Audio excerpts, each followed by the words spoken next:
បាទស្ដីពុកម៉ែបងប្អូនទាំងអស់គ្នាដែលចូលចិត្តតាមដានកូនដូងពីតូចរហូតដល់ធំថ្ងៃនេះខ្ញុំចង់និយាយអំពី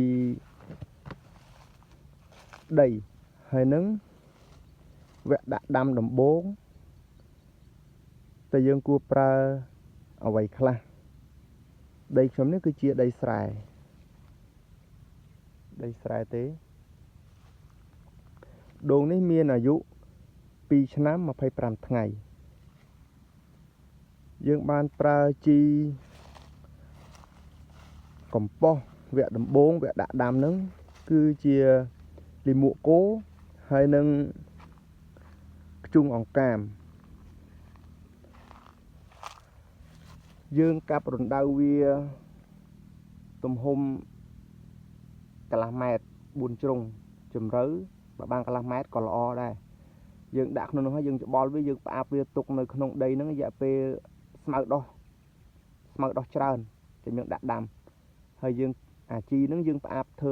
ទុកនៅផ្ទះយើងហ្នឹងបាន3ខែដែរយើងមកផ្អាប់នៅនឹងដីយើងដាក់ដាំហ្នឹងបានមួយស្មៅដោះហ្នឹងវារយៈពេលប្រហែលជា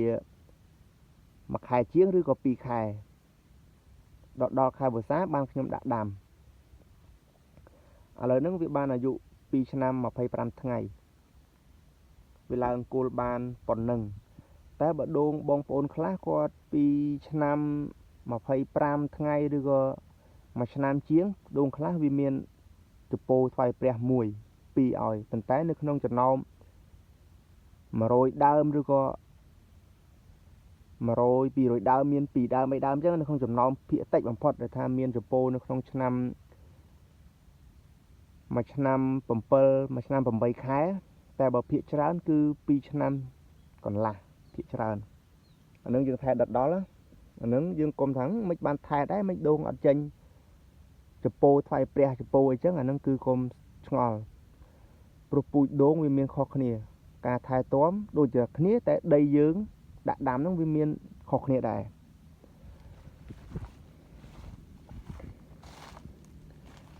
ចឹងបើនិយាយពីការថែទាំគុលបងប្អូនដែលមានដំណាំច្រើនជាលក្ខណៈរាប់រយដើមគាត់មិនអាចដើរសម្អាតគុលដូចដូងលក្ខណៈគ្រួសារឬក៏50ដើមចុះក្រោមទេព្រោះគាត់ត្រូវចំណាយថវិកាដើម្បីជួលកម្មករ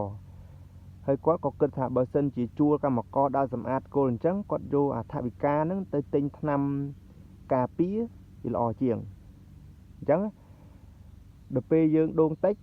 យើងក៏តនេយើងក៏សម្អាតទៅបើយើងមិនទំនេរទេក៏យើងបលែងវាចោលតែសំខាន់គឺមើលសត្វល្អិតនិងកញ្ចែក្នុងដីយើងមើលដាក់ថ្នាំការពារដង្កូវដួងខ្លះចឹងទៅប៉ណ្ណឹងបានមកដល់ពេលនេះគឺខ្ញុំខាងក្រោមគល់វានឹងខ្ញុំប្រើជាខ្ជុងអង្កាមនិងខ្ជុងអំពៅរយក្នុងមួយដើមកន្លះការុងតែបើបងប្អូនគាត់សម្បូរគាត់អាចដាក់មួយដើមក្នុងមួយការុងក៏បានដែរដល់ពេលប្រភេទជីយើងប្រើនៅដូងអាយុប៉ុណ្ណេះតែពេលយើងដាក់ដាំមកហ្នឹងគឺយើងប្រើគីមីខ្លះជីសរីរាង្គធម្មជាតិខ្លះគឺជីទាំងអស់យើងប្រើបានទាំងអស់អត់ចាំបាច់ថាជីសរីរាង្គជីគីមីធម្មជាតិអីមិនអីទេប្រើបានទាំងអស់សម្រាប់ដំណាំដូងចង់ដាក់ក្បែរគល់ចង់ដាក់ឆ្ងាយពីគល់អីបន្តិចតួចក៏បានដែរអត់បញ្ហាទេគ្រាន់តែថាយើងប្រើហ្នឹងក៏យើងកុំប្រើច្រើនពេកប្រើមកល្មមដើម្បីឲ្យវានឹងរស់រានលូតលាស់បានល្អយើងប្រើជីគីមីវាឆាប់ហួតវាឆាប់ខូចដីបើយើងអត់មានទឹកណាបើជីសរីរាង្គធម្មជាតិយើងប្រើទៅពេលក្តៅមកហ្នឹងវាក៏ក្រៀមស្រួយហ្នឹងទៅប៉ុន្តែវាត្រូវទឹកភ្លៀងមកគឺវារលាយដោយឯងនឹងជីធម្មជាតិប្រើកាន់តែច្រើនចន្លេនដីមានកាន់តែច្រើនបើជីគីមីកាន់តែប្រើចន្លេនកាន់តែអត់ព្រោះអីគឺដីវាក្រាំងវាមានសារជាតិខុសពីជាតិជីសរីរាង្គធម្មជាតិយើងប្រើបានទាំងអស់ព្រោះថាបើជីគីមីយើងប្រើយើងមើលលេខផងវាមានលេខ NPK អញ្ចឹងយើងប្រើថាដូងយើងដំបូងយើងប្រើជាប្រភេទ N ក៏បានដែរ N ក៏បានពេលក៏បានការក៏បានដែរយើងមើលតាមលេខច្រើនលេខតិចបើយើងភាគច្រើនយើងចង់ឲ្យរុក្ខជាតិយើងនឹងមានទឹកគ្រប់គ្រាន់ហើយមានសុខភាពល្អយើងប្រើប្រភេទ N ហ្នឹងគឺដើម្បីឲ្យចិញ្ចឹមស្លឹកខៀវល្អតែពេលនេះគឺសម្រាប់ដើមការនេះគឺសម្រាប់ពេលឲ្យផលយើងប្រើជាមួយគ្នាក៏បានដែរតែរុក្ខជាតិវាដឹងថាអានេះចំណីនេះប្រើវាបើទៅការពីអីទៅចិញ្ចឹមអីវាដឹងពីវាហើយគាត់ថាយើងកុំប្រើជីគីមីលើសកម្រិតពេលវានៅតូចខ្លាចថាវានឹងវាប៉ះពាល់ដល់ឬវាក្តៅអីចឹងទៅបើថាយើងប្រើលក្ខណៈមួយខែមួយក្តាប់ពីរក្តាប់មួយខែកន្លះមួយក្តាប់ពីរក្តាប់អានឹងអត់អីទេបើជីសរីរាង្គធម្មជាតិយើងប្រើកាន់តែច្រើនកាន់តែល្អវាធ្វើឲ្យដីយើងនឹងត្រជាក់ដើម្បីឲ្យដំណាំយើងនឹងមានឫសល្អនេះឫសវាអានេះគឺខ្ញុំប្រើទាំងអស់គីមីក៏ខ្ញុំប្រើសរីរាង្គធម្មជាតិក៏ខ្ញុំប្រើតែខ្ញុំប្រើលក្ខណៈតិចអំបិលយើងដាក់បានដូចគ្នាតែខ្ញុំដាក់មួយឆ្នាំ3ដងដោយសារអីគឺខ្ញុំមិនបានប្រើច្រើនទេក្នុងម្ដងខ្ញុំប្រើ3ក្តាប់2ក្តាប់តិចអញ្ចឹងមួយឆ្នាំយើងដាក់3ដងបើបងប្អូនខ្លះគាត់ប្រើមួយឆ្នាំ2ដងមួយឆ្នាំ2ដងហ្នឹងគាត់ដាក់ម្ដងហ្នឹងគាត់ដាក់រៀងក្រែល3ក្តាប់ទៅក៏ឲ្យដាក់4ក្តាប់អីចឹងទៅអញ្ចឹងអានេះវាប្រើខុសគ្នាអញ្ចឹងតែផលវាបានដូចគ្នាដំណាំដូងគឺយើងភាគច្រើនអ្នកដាំដូងហ្នឹងគឺគាត់ចូលចិត្តសង្កេតណាសង្កេតដើមដូងរបស់គាត់តើសុខភាពដូងរបស់គាត់ហ្នឹងវាមួយខែទៅមួយខែហ្នឹងវាមានការប្រសើរយ៉ាងម៉េចខ្លះហើយសត្វកញ្ចែហ្នឹងចូលចិត្តស៊ីនៅពេលណា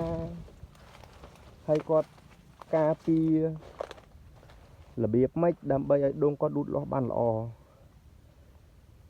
អ្នកដាំដូងគាត់ចូលចិត្ត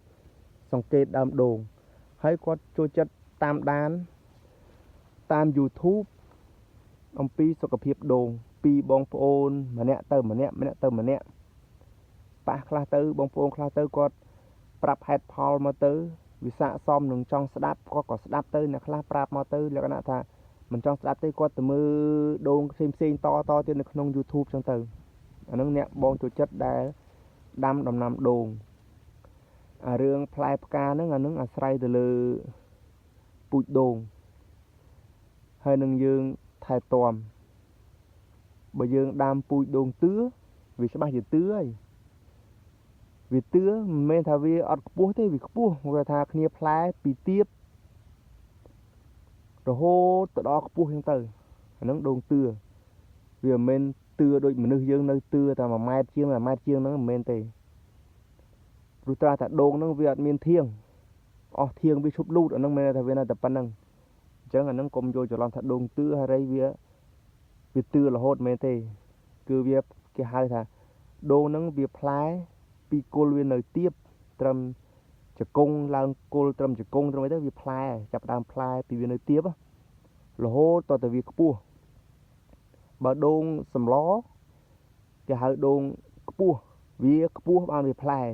មកគល់វាផុតយើង2ម៉ែត្រអីទៅបានចាប់ដើមផ្លែឬមួយក៏2ម៉ែត្រទីទួចវាចាប់ដើមមានផ្លែមានផ្កាអញ្ចឹងទៅអាហ្នឹងដូងសម្លតែបើដូងយើងគេហៅដូងតឿហ្នឹងគឺដូងវាផ្លែពីទៀបទៅខ្ពស់អាហ្នឹងបងប្អូនខ្លះគាត់នៅឆ្ងល់តែឥឡូវមានបងប្អូនមិនសូវឆ្ងល់ទេព្រោះរឿងហ្នឹងគាត់អាចយល់បានច្រើនចឹងថ្ងៃនេះខ្ញុំមានវីដេអូតែប៉ុណ្្នឹងឯងសម្រាប់សង្កេតឲ្យដំណាំខ្ញុំក៏វាមិនមែនថាល្អអីជាងបងប្អូនណាដែរគាត់ថាយើងទុកសង្កេតហើយមានបងប្អូនខ្លះក៏ដាក់ដាំក្រោយយើងតទៀតទៅគាត់ចេះតែចង់ដឹងយោបល់ពីបងប្អូនមួយទៅមួយហ្នឹងទៅការថែទាំនឹងមានរបៀបខុសគ្នាហើយផលនឹងវាដូចគ្នាអត់រូបរាងវាដូចគ្នាអត់អាយុខ្លះគេដាំបានមួយឆ្នាំជាងគេបានផ្លែបានផ្កាអញ្ចឹងទៅអ្នកខ្លះដាំ2ឆ្នាំជាង3ឆ្នាំតិចតួចទៅបាត់ទៅបានមានចពោមានផ្លែមានផ្កាអញ្ចឹងវាខុសគ្នាតែប៉ុណ្្នឹងទេអញ្ចឹងថ្ងៃនេះខ្ញុំមានវីដេអូតែប៉ុណ្្នឹងឯងបងប្អូន បើសិនមានកន្លែងណាថានិយាយទៅវាខុសឆ្គងវាលើសលប់អីសូមពុកម៉ែបងប្អូនអធិស្ឋាននិងអភ័យទោសផងបាទជម្រាបលា